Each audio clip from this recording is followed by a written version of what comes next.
Hey friends, it's Osama, and this video is a jam-packed travel vlog where I got a chance to explore New York City in its splendid glory with a few of my buddies. This includes checking out the food scene, strolling around the city of Manhattan, and meeting online friends from New York City's nuclear community. Also feasting on New York-style pizza, trying out Yemeni coffee, and seeing those monster-sized New York subway rats in person. But last but not least, enjoying the energy that this concrete jungle has to offer.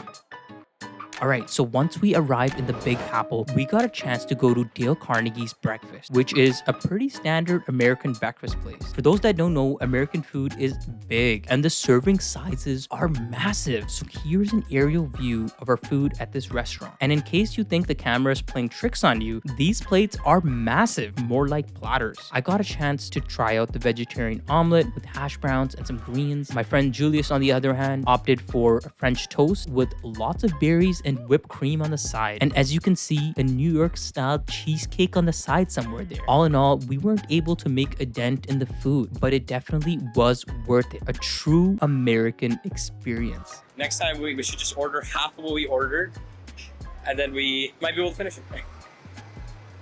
How was the food, man? Dude, food was like really good, like 9 out of 10. Really expensive though, and really big. In addition to American breakfast, we also got a chance to try out a few more delights in New York City, starting off with New York-style Sicilian pizza. I'm not the biggest fan of pizza. However, I did enjoy the New York-style pizza at this place. The ingredients were fresh, and it's a pretty affordable option for those spending Canadian dollars in America. And in downtown Manhattan, you'll see these pizza spots in every single corner. For dinner, we had the chance to drop by a pretty good Italian restaurant in Lower Manhattan called Piccola Cucina Estagliatorio. I hope that I pronounced that right, but the food here was authentic and truly exceptional. And if you're a fan of Italian cuisine, I'd highly recommend checking it out as well. We also got a chance to try out this Yemeni coffee place. And this was my first time trying out Yemeni coffee for the very first time. Located in the heart of Brooklyn, this Yemeni coffee place was to die for. We got two different types of coffees. White coffee on the left-hand side. It has various herbs like ginger integrated into it as well. The coffee flavor was very good. It really reminded me of more of a herbal hybrid coffee tea. The second coffee was milk-based and much more similar to South Asian chai. It did have a stronger flavor as well, since it wasn't tea, it's technically coffee. The samosas were soft, crispy, and stuffed with delicious ground beef. The pastries were also very nice, as there was a sweet one topped with sesame seeds and also a salty one stuffed with cheese and topped with honey. Yes, you got that sweet, you got that savory, and then you're also sipping on that nice, delicious coffee. Overall, Brooklyn is probably my favorite area in New York City. The hipster, chill energy was refreshing after spending so much time in the chaotic downtown Manhattan. And if you're ever in the area, I do recommend maximizing the time that you do spend in this part of town. But yes, if you want to try Yemeni coffee, this place is the place to go. So one of the highlights of our visit was meeting up with New York City's nuclear community. Yes, you'll be surprised to learn that New York City has its own nuclear community. Izuru biked more than 20 kilometers across the city to come meet up with us, and was great to finally meet him in person. Also joining us was Carl Perez, who is the CEO of Exodus Energy. It's nice that on this vacation, we also got a chance to meet with these online friends in person from this nuclear community. After our hangout at a local Starbucks, Carl was kind enough to take us around New York City and give us a true tour of the city. This was by far one of my top highlights of our trip, as this walk around the city was both informative and a true historical lesson. Carl shared with us the rich history of New York City as we walked through Wall Street, saw the Federal Reserve Building, and many other important monuments throughout the city. We ended it off with what's truly an eye-opening experience. Carl shared his personal story of growing up in New York City and inspirations around what led him toward the entrepreneurship route in the nuclear industry. It was truly inspiring to hear a story of how he became a CEO of a nuclear startup at the age of 21. We ended off our hangout with enjoying a nice scenic breeze near the Hudson River with an epic view of the Statue of Liberty. What an awesome time.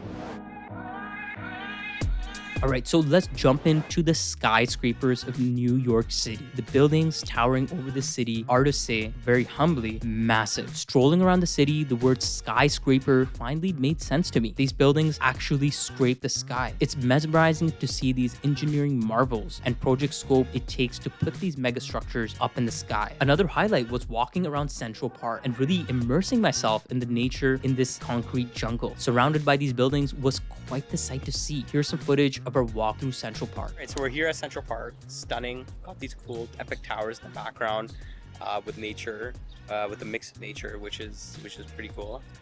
So yeah, gonna be exploring this this area and the nature here.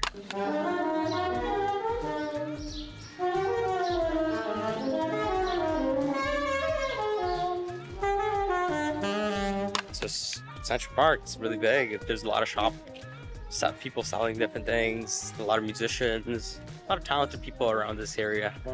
And then we got these big buildings towering in the background, which is quite the sight to see. There's sports here, there's boulders that you can walk up. There's a lot of stuff that you could do here in Central Park.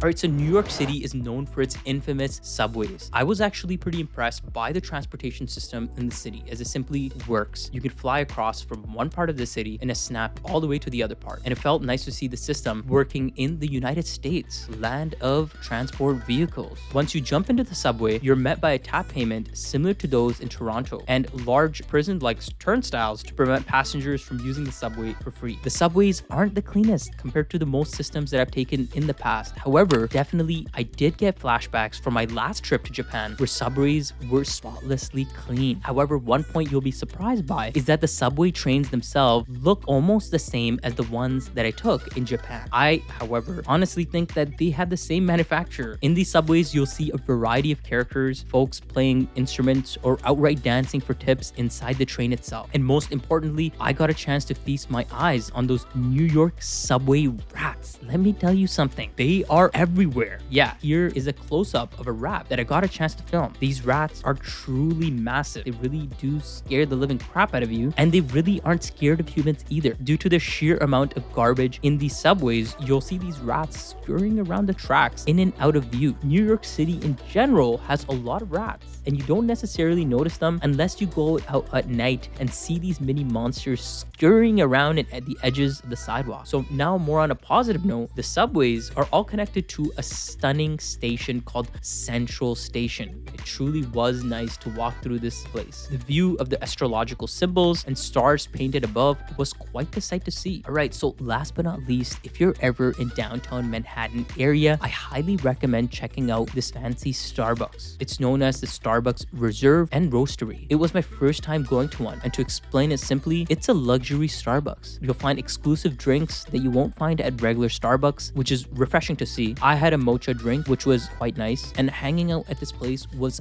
very refreshing. You see this massive coffee roaster in the middle of the restaurant, as well as baristas really going all out on that fancy coffee. All right, so let's jump to some cheaper coffee, which is Dunken Donuts. Yes, it's an underplayed American treat, but I recommend just trying it out at least once just for the experience. So I try to stop here at least once on long road trips to the States, and I've got to say this was a long road trip. I think it took around 7 to 9 hours to get from Toronto to New York City. However, if you're a fan of donuts, they do have a large selection. The coffee, I would say, is quite bitter. I wasn't really the biggest fan. However, Tim Hortons over Dunkin' Donuts any day. It's something you may want to check out on the way. There's also cool snacks that I got to try out in the United States, which includes different flavors of Oreo, but also other snacks that I don't typically find in Canada, which is an ice cream Snickers bar. Yeah, Snickers is one of my favorite chocolate bars, and I never knew it came in ice cream form. Imagine that, Snickers ice cream. Yeah, it was amazing. So that's it, friends. That was our trip to the Big Apple. It was a fun experience. We had a chance to be tourists in New York City, and it was our first time here. The energy did match the energy in Toronto, but multiply that by 100. Although I do prefer European cities, who knows, you might see me here in the near future. Till then, thanks for watching. See you next time. Bye.